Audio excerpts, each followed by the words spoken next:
without getting too grand about it. Part of the role of journalism is, speaking truth to power. Like, just speaking truth to power, like the power bit is scary. We have to say something about people in positions of authority and power, and be prepared to deal with any consequences that come from that.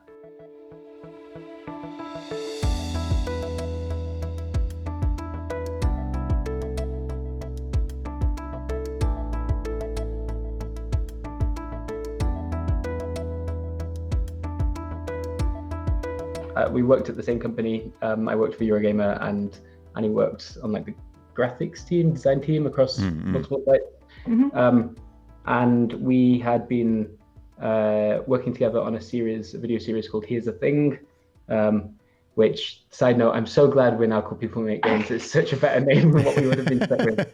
And so what was the original genesis of the idea? Because Eurogamer is a well-regarded place. And so what about like kind of being there instructed y'all on the idea of like, hey, there's a need for this thing that we want to make, or like we have this idea and like we can see a space for it on a platform like YouTube? I think what happened really was that I'd never made anything that had a response like Here's the Thing was having, just in terms of Eurogamer's audience and people outside of it, and thought that if Annie and I could like try and do this as a full-time thing, there was all this interest for that kind of reporting on YouTube. I guess the reason we didn't end up doing it at Eurogamer, because we did pitch it to Eurogamer. They were really, really great with us. They were so supportive, but we just financially, basically, it didn't make sense there. Advertising was our main source of income at Eurogamer. They said we might be able to do this, although crowdfunding on behalf of a company is kind of there's some difficulties with that. The narrative doesn't necessarily make as much sense for the people that are backing you. People have figured out that there are countless examples, but for the thing that we were trying to do, it made less sense because people could rightly ask, well, why isn't Eurogamer just paying for this to get made? In lots of different ways, we got some good advice from the people at Eurogamer, and it meant that we needed to go solo in the end.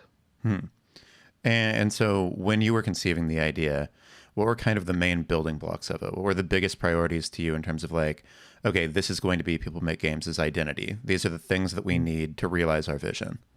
Well, I think that we really felt working on videos together that there was this like massive crunchy time pressure thing just to get content out. So like a big one for us was being able to be more thoughtful and have the space to do that, which again wasn't a fault of the company. Just the kind of work that we wanted to do didn't really fit with their workflow necessarily. And just a side note, that it's weird to do reporting on crunch when you yourself end up crunching. I would know nothing about that. I definitely didn't publish a 4-day work week piece while working like 16 hours in one day to write. Yeah, oh God. Yeah, a little bit of like a mission statement for us, I guess, which was like to try and remind people or show people the kind of human side of game development, particularly after Gamergate, after like various things across the years, like I remember the response to the No Man's Sky launch and how personal and weird that got. It left me feeling pretty disenfranchised from the whole like world of video games. And that I remember moments like that kind of pushed us towards, well, if we want to spend loads of time on this work and give a significant portion of our professional lives to it, let's try and be pushing in the other direction. Initially, it was the two of you, and I'm especially interested on the side of like that art was such a big emphasis. How, Annie, did you envision it on the art side? Like a video from People Who Make Games is very identifiable. There's a look to it. Oh, that's a good thing. It's a weird one actually, because it's been a challenge to try and make it look unifiable because I kind of bounce off some things where the branding is so important that sometimes that can actually stop people from making creative decisions, because you sort of already have like a formula. And so what I try to do is like constantly remind myself when we're doing something new, like depending on what the topic is, should that inform the way that we want to show it. So like I always worry that it doesn't really have much of, apart from the ident, I guess. But so that's good to hear that it does have a visual consistency across it.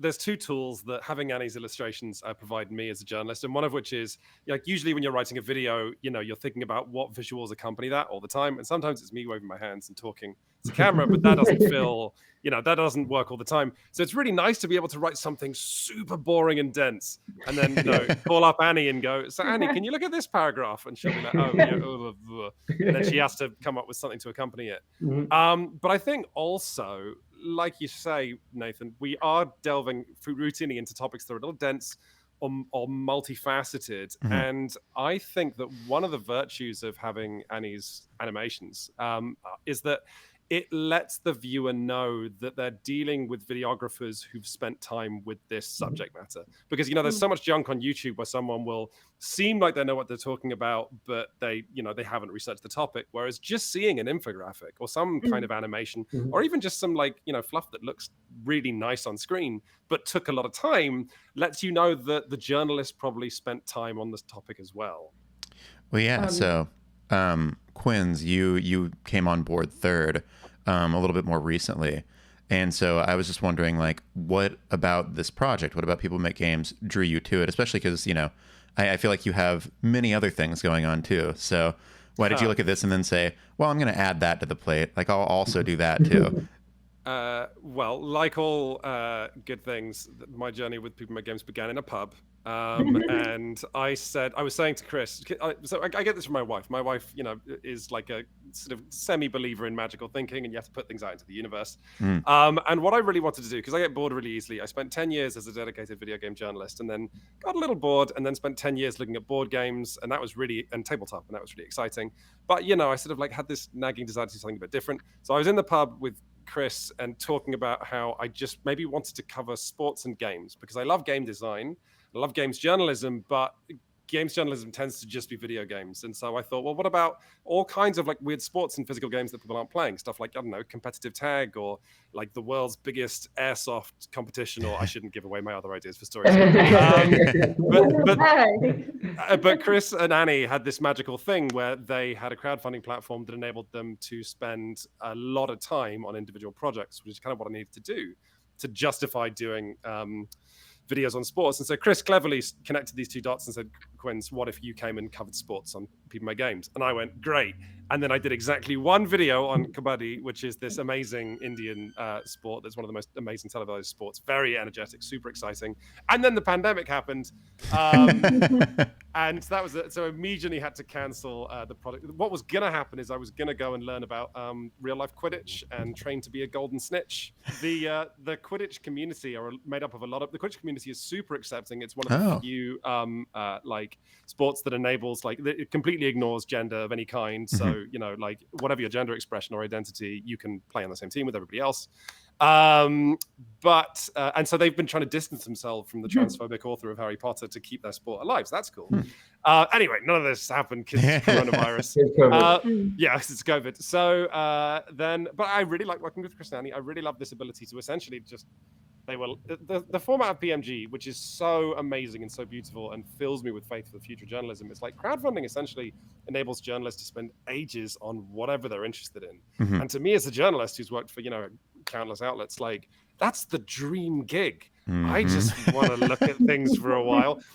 Chris and I have a feature on Patreon, which is shot by Annie, called Bad Idea House, because so much of this job is looking into ideas that don't even manifest or can't even become proper videos. We have to throw away work, which is inconceivable if I was working for a website, for a magazine for a 9-to-5 gig. Right. Well, I mean, you keep mentioning the crunch, and so I'm going to put on my main journalist hat now and ask you, how bad is the crunch when you're working on something that, in some cases is literally about crunch? How hard are you yourself crunching?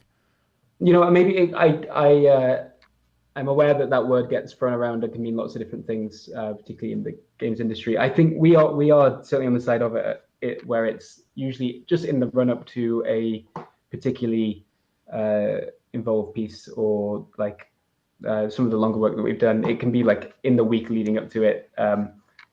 We do try, and I think we all hold ourselves accountable with that stuff. Even with my most recent piece on the 3 different indie studios with emotional abuse issues, there are multiple times when Quintin and Annie both said to me like, hey, you like this seems like a good story and seems worthwhile and we should be doing this. Like, why are you trying to rush it? Stop rushing. Like, you can take the time you need to here. I think we do a fairly decent job of the three of us. Basically, whoever's least involved in the project at that point gets to come in and be like, why are you doing this? Stop it. Like, this is what we talk about in the rest of the games industry. This is ridiculous. And try and mind. I would say that like People Make Games does not, when you think about or hear about people crunching, it's usually incredibly long periods of work where you don't see your family or, like where your hobbies, or interpersonal relationships just get ruined. That's not really what we're talking about. What we have is more like the structure of an accordion where we have like long periods where, we're all spread out. Like, I'm going to continue this metaphor now. The accordion's stretched, and then everything's easy going. And then, as we approach, a deadline for a project, the accordion gets squeezed together and then it crunches together. But then after that, then it sort of like unclenches again. It's like, did you just think of that just then? This is kind of incredible. The visual imagery is so impressive. I swear. Also, because it works on the level as well that you kind of need the breathe out and the breathe in to make the piece of music. He just does that. It's so annoying. Honestly, the worst part about having Quintin join the team is just I cannot write or think like that. I expect to see an accordion with accompanying graphics in the next People Make Games video. Some of this comes from the fact that like basically, if crunch has a rhythm where it's like, oh, the end of the month gets hard, but then it gets easy again for a few weeks, then it gets hard, then it gets easy. That's like, that's doable, and I think that's close to what People Make Games chases. And I think a lot of journalists got caught off guard when you move to a blogging, structure where you have to do the work every day, doesn't stop, doesn't ever stop, and then that can get more hostile. I think People Make Games has to be more sustainable. I'm sorry, can you hear our dogs dreaming next to us? And it's quite loud. Do you want me to wake her up? I cannot. But I mean, okay. Making like weird, okay. If it would not destroy your precarious Chromebook setup, I would love to see the dog. Let's see if I can. Oh my god, her eyes just roll back in her skirt. Wait. She lives under a duvet. Tiny peglet. No, she's not bothered at all. She's like, no. It's the Washington Post, Peggy, for Christ's sake. Yeah, but these are prime napping hours. Don't worry, I fully understand. If the roles were reversed, I'd be napping. But yeah. Also speaking on that side of things, just in terms of like the work you have to end up doing. Another thing I'm curious about is like, y'all, again, it's a pretty small operation. And like you were talking about the freedom that can afford you in some cases, your ability to spend a long time on various projects and investigations. But I think on the other side of that, in more traditional journalism, I think you end up with more institutional support, whether that's in terms of things like fact checking or what have you, or just in terms of, anything from editing to other elements of the process. And so how do you end up distributing that work? And also how do you end up, just making sure that when you publish something, it's airtight? Because I mean, especially with I think some of your recent reporting, you've been handling some very touchy subjects, and that's not easy to do in any capacity, let alone when you're a small team. So I mean, how do you make sure that your stuff is just like buttoned down and, good to go? So I think that we, in terms of the way that the reporting works, it's usually one reporter is on a story, so either Quintin or myself, and then and Annie's a huge part of this as well. But whoever's not leading the reporting is kind of responsible for coming in and playing that role and kind of collaborating on editing, structure, fact checking, any kind of legal issues we need to think about. Are there people outside of our circle? Like we are. With like 3 white people living in Brighton with a certain like social circle and life experience. And so we also at that point, and I think we've been really fortunate just because we've been doing this job for a while and have worked at other places and know people. We also often rely on getting in touch with friends or people that we can like contract out some like fact checking or we need a read from a different perspective on this. And we do try and do as much of that as possible because otherwise there's there are going to be blind spots for us for sure. But it's like constant living in fear. Yeah. Chris Like- has given. Sorry, I'm gonna Annie. You should answer this, but Chris has given the answer, which is like how we try and deal with it. Right. I think Annie's now going to talk about like What it feels why like. The that's reality. not a perfect. That's not a perfect system, and the reality is terrifying. Oh God. Well, it's more that like we don't really know what we're like. Well, we know what we're doing to the extent that we can make, but like, yeah, we don't feel qualified to really fact check a lot of stuff. So I feel like with each video, depending on how serious it is, we hit a moment where we just panic and we're like, who can we find to help us? Yeah, no, totally. I think, what Annie's saying there is that, you know, like ultimately, even if you were in a traditional, like, you know, journalistic framework, you have that support to make sure you don't make a mistake, which we try and hustle to make sure we have that support. Sure. But vitally, like, even if you're a part of a big institution, mistakes still happen, and you know, legal issues do occur, and you know, like, so if that happens to us, and that's absolutely. It's genuinely terrifying. And before some of our larger pieces of journalism, we have had to have some of the most intense discussions I've had in my entire 20-year career of discussing, okay, what is the worst case scenario for this? And it's often horrific. So when we talk about this being a dream job, you know, there are very, very, very serious things that we've given up. Unfortunately, that doesn't bother me because I'm just a kind of devil maker, white man, privileged Olympic winner who just doesn't think about failure very much. But I think for the more responsible members of the team, that's more frightening. Yeah, I feel like Annie definitely conveyed there the emotional side of that, and like what it I think particularly more recently, as some of the pieces we've done, you know, we've like investigating Roblox, a huge, you know, multi-billion-dollar company, talking about abuse at indie studios, looking into Athene.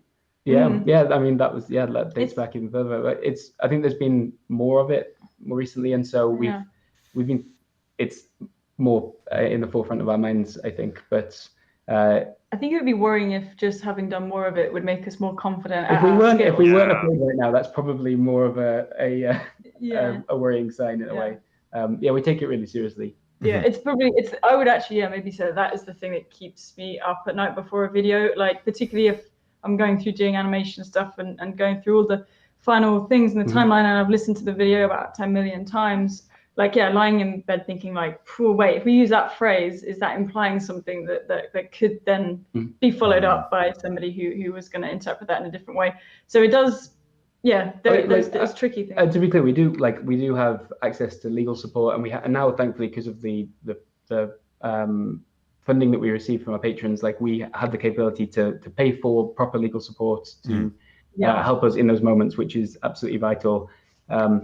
But I guess without getting too grand about it, like if part of the role of journalism is, you know, speaking truth to power, like just speaking truth to power, like the power bit is scary. And, I think that's we're all kind of having to I don't know, learn a lot about our own feelings to do with that. As I say, our more recent work has involved more investigative reporting and more more moments where we have to say something about people in positions of authority and power and be prepared to deal with any consequences that come from that.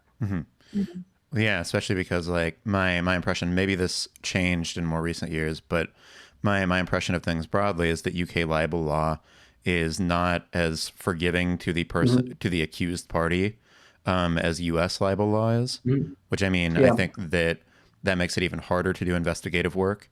And so, I mean, how do you navigate that? Because it seems like you're, you know, at quite a bit of risk when you're publishing something like this. We like as I said, now that we have the funding to be able to properly support it, we just have to speak to the correct legal support and follow their instructions in the same way that, I mean, that's one of the things that, one of the benefits that we talked about of more typical media organizations having access to that support from the get-go. It's something that we now are able to fund. The scary part of it, I guess, was before now. In the earlier days of People Make Games, when we did that and we didn't have the funding, it's really, really expensive to get the correct like legal advice, particularly on if you're doing bigger projects as well. It just means usually there's more sources to rely upon, more evidence to be able to go through with a legal team, like that yeah, gets expensive. They'd have to check through, because they couldn't just take your, they'd have to go through almost like the same amount of the volume of work that or at least the parts that we're particularly worried about. But in short, it's expensive, and we are now in a position to be able to properly pay for that, which is perhaps you might have seen more recently. We did a crowdfunding video where we talked about not being financially sustainable. That as well as being able to. And you rode a roller coaster? Yes. Yeah. I know Nathan, you're undercutting the seriousness of what I said. Yes, the roller coaster was involved, but one outside of properly paying the team and making sure that we can do this for a long time, that also allowed us to gain proper access and sustainable access to legal support, which is without that we can't do the kind of work we're doing now. Yeah, I mean, speaking of the kind of work you're doing now, I think there's definitely been an uptick in kind of the investigatory nature of your videos, and in taking on, bigger targets, for lack of a better term. And so how did that come about? Well, basically what it was, Nathan, is that there's not much to watch on Netflix anymore. So we just all got really nosy. I can't speak for the others. I just wanted to sneak around this business. That's my... I think the pandemic did have an impact, at least on me. I remember having a bit of a wobble was it about like a year or maybe 9 months into the lockdowns happening in the UK. I started to think, like, is this actually a worthwhile thing to do with your professional life? Like, I was really loving the work, but we were more on the side of kind of interesting anecdotal stories, and I think that should always be a part of People Make Games' future, and there's a balance to strike. But we were doing more of that than the investigative stuff, and I remember during the pandemic just really starting to question if this is what I wanted to do. Part of it for me was doing things that felt a bit more I don't know, that had more like capital J journalism to them or whatever, like a bit of welly. Yeah, a bit of welly. You were looking for that pride. You were looking for the pride. Yeah, or just some sense of like like these things are what am I doing something that feels like worthwhile right now? And so that kind of pushed me in that direction a little bit.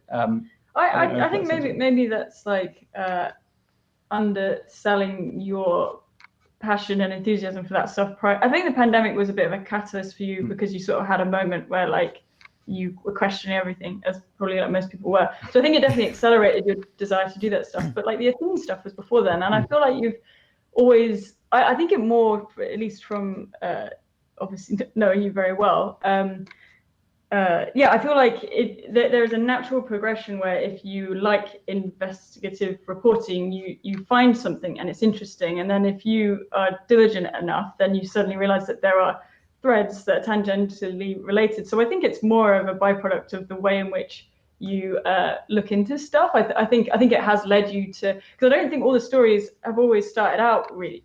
Some of our biggest ones didn't start out really big, and I just think. I don't know. I actually personally, I think you're not giving yourself enough credit. I do think the pandemic made you want to do more like important stuff, but that's been there, I think, right from the start. I wouldn't say it was like you asked whether or not that was kind of a vision for the channel. I don't really think so. I think again the main thing was telling people's stories, but people's stories do have a natural tendency to sort of like become these struggles that have these bigger consequences. So I suppose in a way, yes, it became a byproduct of it, but I don't think it was like I don't think we were like, right, next one, let's do a really big important one. Also, one final thing to add to that, I think I've personally been inspired by what the rest of the games media has been doing as well. Like so many sites now have that approach to reporting and are doing bigger stories, from like the Washington Post to Kotaku to like Eurogamer. Like there's, I think seeing the rest of the games media, like really pushing for that has made us want to be involved with it too. And it feels like if you're not doing that to some extent with the kind of time and luxury that we talked about with People Make Games, it feels like we'd just be missing a beat. So certainly looking at other publications too. For me, I think Annie was really on something there by saying, like, it's not that we go looking for like dirty laundry, it's that we have the time to, it's certainly true for me, all of these stories. If you look at virtual worlds and you have an interest in, like, I don't know, politics or tech companies or like, or history or whatever, when you spend a lot of time in a virtual world, often these stories are just there are these communities are full of fascinating people and full of sometimes drama. And if a journalist with, like a passing interest in, in just really understanding these worlds, looked into them, these stories are really, there for the taking. Like, it's kind of, it makes me sad that these amazing virtual communities and virtual worlds full of amazing people have had, the journalists have been able to justify, so unable to justify spending time in these places that are like all richly worthy of just talking to the people who spend time in them. Well, yeah, and so I mean, I think kind of a place of overlap in the two different like kinds of stories that y'all are talking about is Roblox, and obviously the Roblox videos have been really big for you, and so I mean, let's kind of like do a deeper dive into that. How did that particular story come about, and then how did you approach it? What was kind of your priority there? Oh man, talk about talk about pulling on a thread. Like, talk about being just like, what's this tiny thread? And you go, oh no. This is mentioned in the first Roblox video, but the only reason I started looking into Roblox was because I saw a Twitter thread just talking about how low the revenue percentages for Roblox developers. And then I started looking into that and looking into complaints that were on the Roblox developer forums, and combine that with like, Roblox doesn't pay its developers very much. And during the IPO, they're now one of the largest gaming companies in human history. That happened suddenly overnight. And so then we got a whole lot of sources after the first Roblox video who said, you've just scratched the surface of this. And then we had our infamous call with Roblox where they suggested we take the video off YouTube. And yeah, then I don't know. That certainly, I think, answers your question. I think as well with Roblox, I didn't quite realize how big Roblox was, and it's kind of this blind spot maybe of our generation because we don't play it. But it's like when I realized how popular the game was and how far the reach was, and also how it really coincided with, I think, conversations that are currently being had about like the responsibilities that platforms have, particularly when it comes to serving content and experiences to young people. And it just seems like more crazy that it hadn't been reported, and I think that it is partly because a lot of the people that are reporting on stuff with the kind of quality, particularly in games, the kind of quality that you'd want on it. I think because those people aren't playing Roblox, it was just this massive blind spot, and it just wasn't. At least to my knowledge, maybe there was some. Well, I mean, clearly there wasn't. There was definitely we kind of filled that gap, but. Yeah, that was just a weird thing for us. We were like, whoa, this is so big, and no one's talking about it, which so I think it just felt like the right time, and a few converging points basically. I've talked about... Sorry. No, you go, Chris. I was going to say, I think the IPO had been a big difference as well, because there had been some reporting on like individual aspects of Roblox, whether someone making a lot of money or like sex games or a particular issue. But I think following the IPO, when the company was at one point valued more than Nintendo, it's not today at the same level, but like it gives a whole different perspective on the responsibility of the platform. I think it was harder to just be like, oh, listen, it's a platform. All platforms have issues with moderation. They're finding their feet. It will happen at some point. I think that perspective changes. Once so much money was involved, like it just made it I don't know, there was a responsibility there anyway because it's marketed towards children, but the ability to be able to respond to that responsibility felt more present once you saw how much the CEO is now worth, for example. Yeah. I think I've talked about this a lot extensively in interviews afterwards, but also I think Roblox, I always liked in my own personal work, I like to talk about what other people aren't talking about. And Roblox was this unbelievable blind spot across the whole, not just games journalism, but all of journalism. This confluence of the fact that broadsheet, sort of more mainstream journalism leaves the video games press to cover video games, okay? But then the video games press didn't cover Roblox because of snobbery. Like, and I include myself in that. It looks like dumb stuff for kids. I love the internet culture journalist Ryan Broderick in one of my first calls researching Roblox, because he'd looked around the platform. He's really good at looking at stuff that other people aren't taking seriously. And he said a line that I like a lot, which is, Roblox is like video games, but worse. And it's like super catty, but that quote really zeroes in on exactly why the video games press didn't cover it. And suddenly, by the time that we looked at it, it was, like Chris says, this like $45 billion company. What? Wait, what? What's happening? it crept up exactly in our blind spot. Mm-hmm. Well, yeah, and so like, let's kind of, for a moment, go into sort of what happened surrounding it, because earlier we were talking about kind of, the fact that in terms of like funding and whatnot, you're now able to afford better legal support and whatnot. So you get a call from Roblox asking you to take down a video.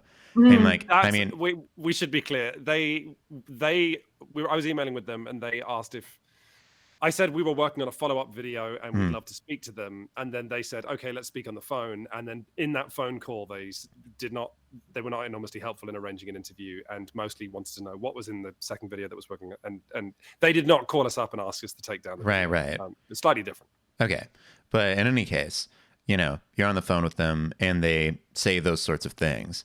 And so, like, how did that play out for you? Because, I imagine that at that point, that was the biggest source of pressure, external pressure that you had received in probably People Make Games history. Yeah, I think the from what I remember of it, so the issue that they had was that they felt like obviously that they felt the piece was unfair to Roblox as a company, and they felt that there was misreporting in what we published. And as in an email referencing that, they said if that's true, I can't remember the exact quote, so this is slightly garbled, but like with that in mind, are you going to pull the video, like and the things they linked to in terms of to show these mistakes that had been made, like the primary source they used was a blog post from, as far as I can tell, just a complete random blog post of someone who felt very passionate about Roblox. We talk about it in the piece, and in fact, Quintin and I go through the whole thing in a separate unlisted video. But the complaints that were being made were just kind of ridiculous. Like we literally go through them point by point. They weren't really grounded in anything specific. Yeah. And one of the main things I think was that the person who'd written it was basically believed in capitalism more strongly than we did, I suppose. I think that's really what it boiled down to. Yeah. And it was crazy for us to have this, $40+ billion company pointing towards a blog post written like that, which had typos in it and had like got Quincy's name wrong and all sorts of stuff. And so actually what could have been an incredibly stressful moment ended up being less stressful because of how like unsolid that was. It was just like I was surprised that a company of that stature could be pointing at something so thin and being like, look, and this is the reason why you need to pull it down. It kind of it reinforced our enthusiasm for the reporting on Roblox, if that was their response to something. Although I would say that it kind of, because like you are reminded that it's like a very successful company, there was a weird like whiplash when that happened, because like we looked through all the sources that they linked, they're like, haha, these are silly, I don't know what's, and then you're like, but wait, maybe there is something in it, because they're coming out. So it's like this weird feeling of like we don't feel like, I know are we missing something? Are we missing something? Or it's like it's kind of like the laughter that you would do if you were sort of also in the background kind of worried about something. I think it was like it felt a little bit like, okay, maybe they misjudged this email, but maybe there is something there. And so it was kind of definitely what you said. But I do remember at the time, and I think maybe it helped because our second video we were way more rigorous in terms of well, not way more, but like we were super conscious that clearly they're engaging with this stuff, and just to be extra clinical when we go through stuff and reference stuff. But it was certainly jarring, because still to this day I don't really know how that got through their system. It's just weird, and I don't know if that's a reflection of like Roblox as a company, or if it was just a weird email thread that like maybe they didn't get the right person to say that. I think it is. I don't know. It is a reflection of them as a company. I think if that is our official correspondence with them following an investigation we published, like I think we have to take that seriously. For no. I do think take it seriously, but I suppose I guess I'm being slightly less sympathetic towards. Oh, I wasn't really saying that to give credit to them, but like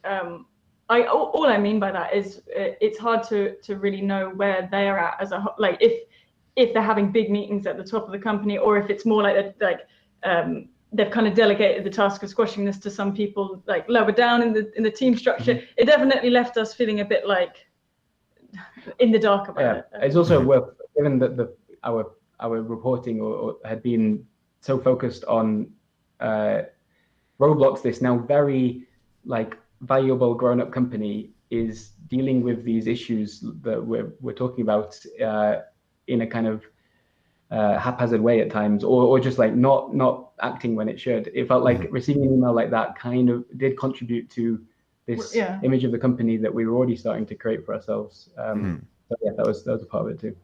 I think for me, it's kind of like it's three feelings one after another, and the first of which is like confusion at the way that Roblox responded, and then the second step is this delight at like what the, like after you fact check with your friends and you go, oh my goodness, this is not a super competent PR response. That's interesting. We can, like this tells us something about the company. And then the third thing is just dread again, because Roblox not responding how we expected means that they're an unpredictable company. And actually, while we were working on the second video, they announced a lawsuit against a YouTuber called Ruben Sims, who was doing videos on YouTube that were critical of Roblox. While we were working on a far larger video that was critical of Roblox. And, that led to some extraordinarily intense conversations within the team, because we were so sure of our reporting and our sources, but we couldn't. The one time we expected, pretty much at every turn, we knew what Roblox would do. They did something different. So, and that for a team as small and impoverished as ours compared to Roblox, it's genuinely a terrifying prospect. But also it made it feel more important that we did the work. Right. And then, I mean, what was the aftermath of that second video? Did you hear anything from Roblox, or was that just kind of the end of it? Criticize a line on this I really liked, or we both agree with, because of how the YouTube algorithm works. All we want is for our videos to be picked up by the algorithm, because that's the cornerstone of our business model. And working on the internet, like maybe the first time you get like 10,000 views, that's exciting and you have to get used to it. But I feel any journalist is used to a certain amount of visibility. And when the second Roblox video went viral, and our reporting that we were so stressed about and hoping that is, like every T is crossed and it's all belt and braced, that when that hit about 1 million views and kept going, Chris and I refer it as to like, I would not wish to be perceived moment. That's enough now. Thank you. 1 million views is brilliant, but like 5 million is quite stressful. I don't. And when oh god, YouTubers and Twitch streamers are doing react videos to our video, and we very quickly felt that the conversation took on a life of its own. And it's funny because I keep in touch with some members of the Roblox community, and they'll say, we're annoyed about because Roblox, ultimately the reporting was there to help Roblox developers to get better treatment. That was what I wanted to raise awareness of. And yet now the videos have gone so viral and they've impacted what people think of when they think of Roblox Corporation, that Roblox developers, there's a cadre of successful Roblox developers who are really annoyed at our reporting, because they've dented the PR of the platform that they work on. And that's fair. But also, I was talking to one of them, and I had to remind them, the ideal solution I want from this is not for Roblox to go away. I think Roblox is a great service for a lot of kids. I want Roblox to treat its developers better and be more responsible to its audience, rather than being so focused on profits. But the conversation, surprise, surprise, conversation on the internet, routinely does not have the correct level of nuance than the author intends. Right. Sorry. Oh no! Well, I was just maybe this we can, if you're going to say something directly. I was just going to say, for me, I think I share the stance that Quintin just said about not wanting Roblox to go away. In my mind, Roblox is a platform story. It's kind of like I'm pretty sure I don't want Twitter to go away, but I speak for yourself. I'm certainly critical of it and care about who's going to be running it and what that means for the people on the platform. And that's kind of how I think about Roblox. I think it as a platform, it can do so much for so many, particularly young developers finding their feet with game development for the first time, perhaps. But it's just about that responsibility being recognized. I think it's really good that Quintin just said the best end result for us is not Roblox disappearing into nothingness. It's about Roblox like flourishing and taking that matching that responsibility that it has, basically. Yeah, I mean, you talked a little bit about kind of, the reaction to your videos and the way that they people were making react videos to them and things like that. And I mean, just in general, right? Like YouTube remains, I think, an interesting place for journalism in that, like, because publications operate a certain way, there's like a set of standards that they broadly are expected to adhere to. Whereas on YouTube, it feels like it runs the gamut, that there are some channels like your own doing serious journalistic work with a degree of rigor. And then there are others that are just like, all right, let's just take a bunch of stuff we heard, just, shotgun blast it all out there and see what sticks, what people care about, and then go from there, like whatever gets us views. And so, I mean, like, what is it like being part of that ecosystem and trying to do this kind of work? One of the things that Quintin and I often worry about with the piece is like, what if people see this on the homepage, don't have no context for who people make games are already, and just think, oh, that's just another, like I did a video about the Mass Effect free endings a few months ago, and so much of our conversation around how we were going to sort of package that, like title it and the thumbnail and everything, was about, we need to get across to people that this isn't just one of the like countless rage videos or whatever, or like we do have a fear of because we're based on a YouTube channel, that people might just see us as another YouTube channel. We don't have the Washington Post like name to like rely on, or Eurogamer. When I was at Eurogamer, I felt that publishing something on that site helped give it a bit of credibility that sometimes I feel like we have an uphill battle to be like, oh, please take us seriously, like don't click away in the first, like, 10 seconds. It's a concern. Sorry to talk over Chris. No. It definitely cannot be overstated how important it quite literally can't be overstated how important the thumbnail and title combination are to working on YouTube. And very like, depressing. Yeah, I hate it. it's like it's just weird, like what's the word, like magical thinking and creativity and gambling. Like sometimes it's like, this YouTube thumbnail is either going to do great or no one's going to click on it. And are we willing to take that risk? Or maybe let's have another thumbnail on the back. Yeah, it's just it's a nightmare. It's a genuine nightmare. It's a weird contrast as well, because like I guess more typically if journalism was like printed, there's less. So like, if you're coming up with a headline, there could be some kind of like nuance to it. You could like lead people in. You could create intrigue. Whereas if you do that on YouTube, people are like, I don't know what the fuck they're talking about. And similarly, like a lot of when I was studying illustration and animation as well, to a certain extent, you can be like intrigue. You could just create something that people maybe don't like.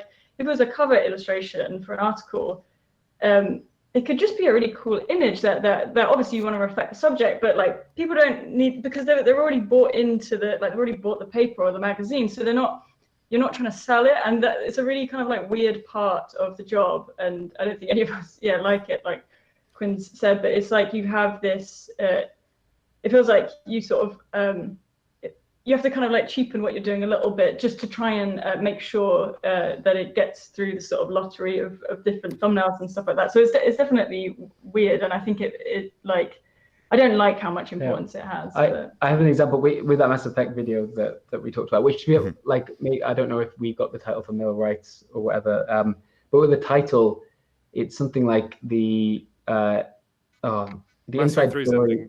Mass Effect finally told. Finally told, and I hate the words "finally told" in that title. I'm embarrassed about the fact that we had to put that there, because I cringe at the idea of other journalists who've written about the Mass Effect free endings reading that, or the fact that we did speak to like 9 different people from BioWare who worked on the endings, but we never got Casey Hudson, for example. And so like finally told, it just.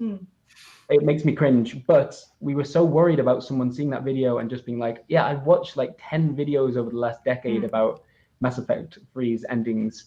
Why should I click on this? And so, there were moments like that where you have to be like, I remember balancing act. Like one of the drafts for the title was like 9 interviews, and I remember like we were like, we find it interesting because like we do journalism and stuff. Like most people are just going to be like, "Wow, what a chore!" Like I don't want to sit through that. I think I was there. I think I showed up in Slack that day and was like, "Guys, 9 That's yeah, sad. is not This a is a selling bad- point." Nathan, what are you going to call this this article? Like that it's a similar thing of online as well. Like I don't know how do you jazz it up, because I don't know that I don't think people make games. Have we got the So you're clicking looking power? for tips. Yeah, I mean, pretty much. let's see. One of the things definitely, because like I'm gonna do both a video and a and an article on this, and like the video, that's our video producer's purview. I'll just let him handle that. Yeah. But then for the article, like, I mean, it's always interesting because like I do a lot of Twitch coverage too, and it's like how do you sell that to a more mainstream audience that may not, in fact, probably does not generally follow this stuff at all. Yeah. And so generally it's just like, for me, I usually try to center the people involved because I know that people are interested in people. So they just want to, which I think is what y'all do a good job of doing as well. And so, yeah, entitling something like this, man, I don't know. I'm sure that I'll pull out some of the more like, I mean, you've got to balance it with like pulling out some of the grabbier elements. So I'm sure I'll include like something about, like how y'all have faced like pressure from companies like Roblox and stuff, like the YouTube channel that's doing this and that and whatever. It's fashionable now. Yeah, the really easy headline that I can't do because like there's not enough recognition would be like the people who make games, because that's just like it's fun. But can I suggest whatever title you end up picking, just end it with the words "finally told"? Honestly, it's basically a cheat code. It's really catchy. All right, yeah, you got it. I guess one thing that I wanted to get into a little bit very quickly, because like we've been at it for a while, I don't want to keep you for too much longer, is just like, I think that in a different way, your video recently about kind of emotional abuse among indie developers was another of your hardest hitting ever, at least in terms of like the impact felt directly within the industry, because there were these, the people that you talked about were these very well-known figures who I think have reputations for being kind of on the more progressive side of things and, advocating for important issues and things like that. And so what has the aftermath of that one been like? Because I feel like that one definitely stood to grant you another level of like within the industry recognition, but then also to have repercussions because you were talking about people on such an individual level. Yep. It started as, and we talk about this a little bit in the piece, but it started as an investigation into mountains. We were like contacted basically by one of our sources. Just because I think you may have forgotten, didn't this story, you actually came across the story because you put on Twitter, does anyone have any stories? Yeah. Oh, yeah. So, yeah, that's how that's how the person got in touch. Yeah. So I'm sure that was the key there. Yeah. So I think it was after Roblox's success, and so I spoke to a lot of people who worked at Mountains over those years, and this was one of those moments I talked about earlier on where I actually started to worry that we haven't published in a while. We've not put anything up on the channel in a while. We're getting paid monthly by our patrons. I don't want to take the piss. Like, okay, it's just going to be this story about Mountains. But as I was doing the reporting, it started with people there being like, explain the comparisons with Fulbright and Steve Gaynor. And then when I started speaking to people at Fulbright and also at Mountains, Phenomena came up, and Robin's kind of leadership brought into question. And this was one of those moments where I initially was like, we haven't got the time to speak to 30 people across multiple months because we haven't put anything out in a while, and I'm starting to feel weird. And what if our patrons think that I'm taking the piss and blah, blah, blah. And Quintin and Annie did a great job of keeping me in check there and being like, this story sounds more important, like sounds not more important than what you've got right now, but like it sounds like there's more to it than this, and actually making those links is going to be really worthwhile.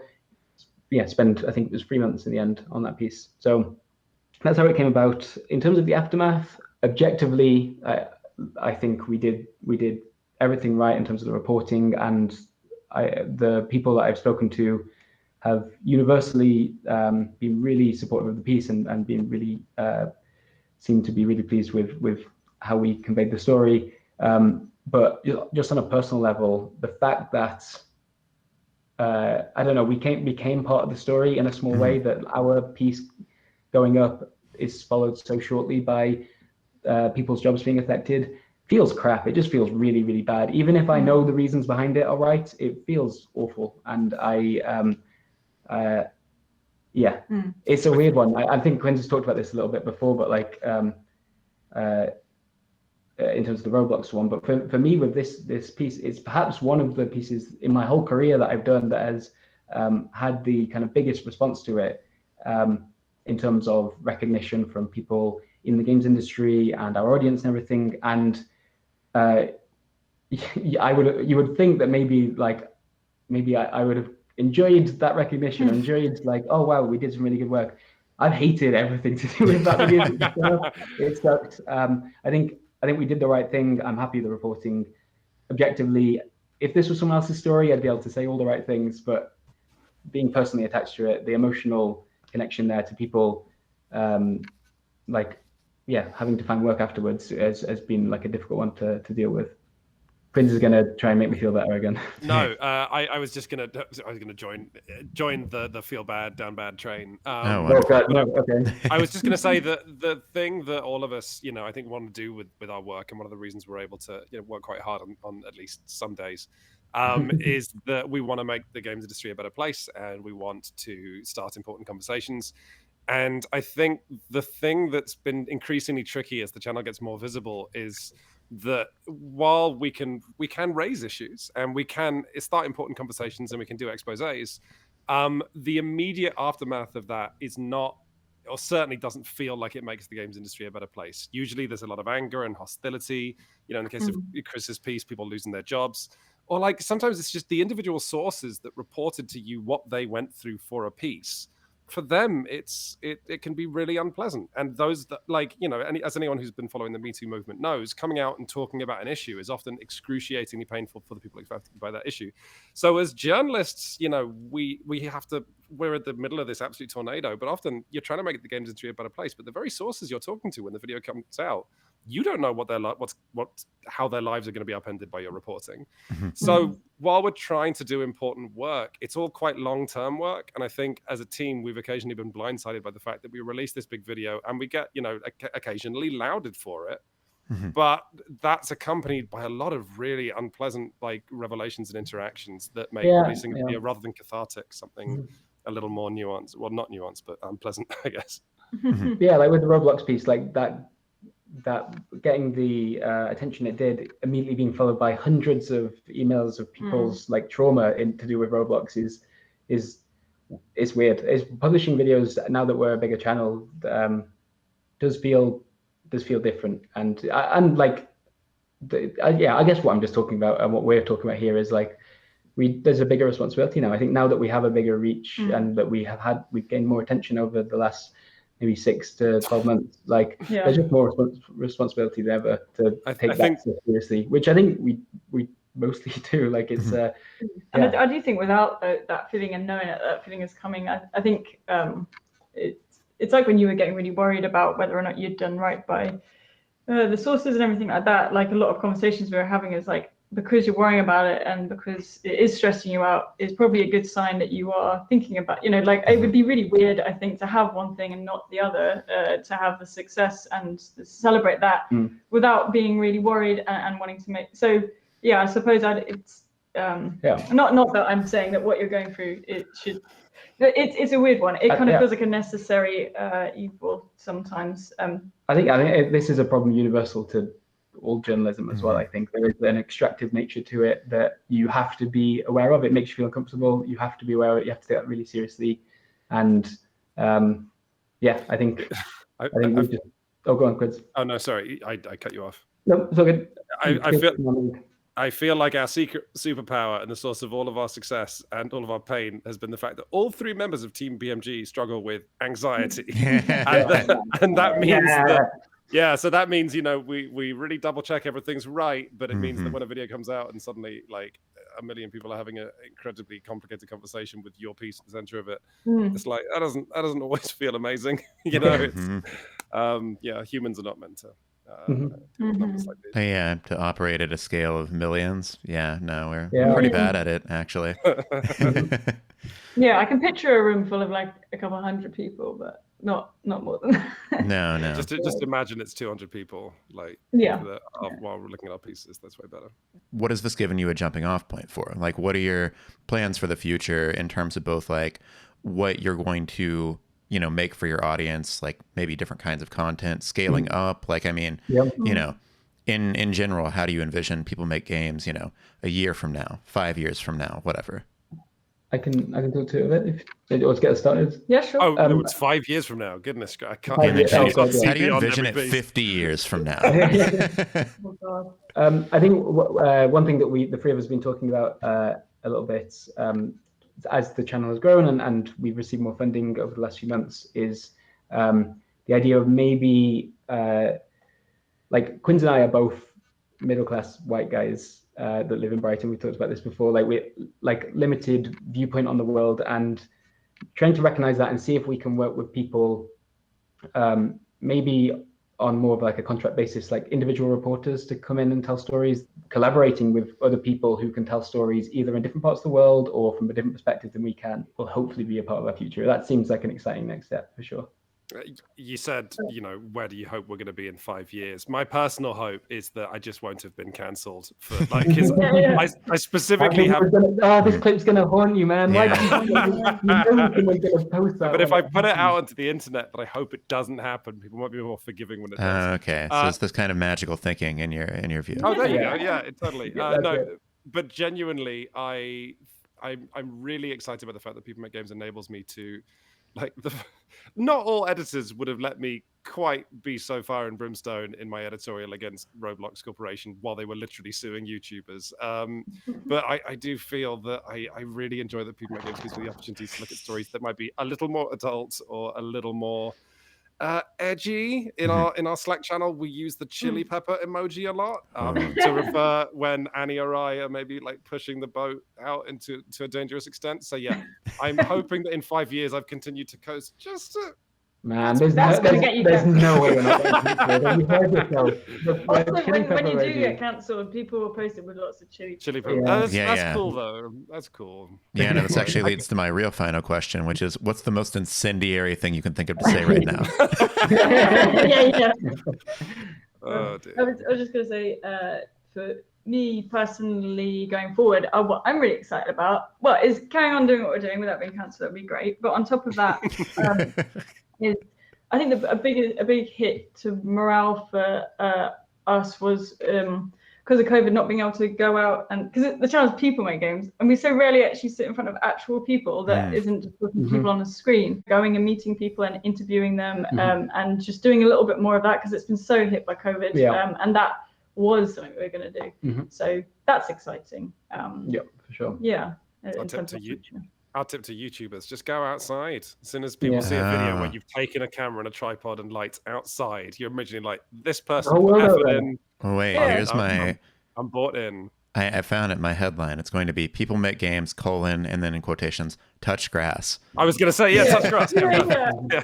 We actually have two. We have not one, but two trips that involve. One involves a train, one involves a plane. It's all coming, Nathan. Wow. Yeah. Very exciting.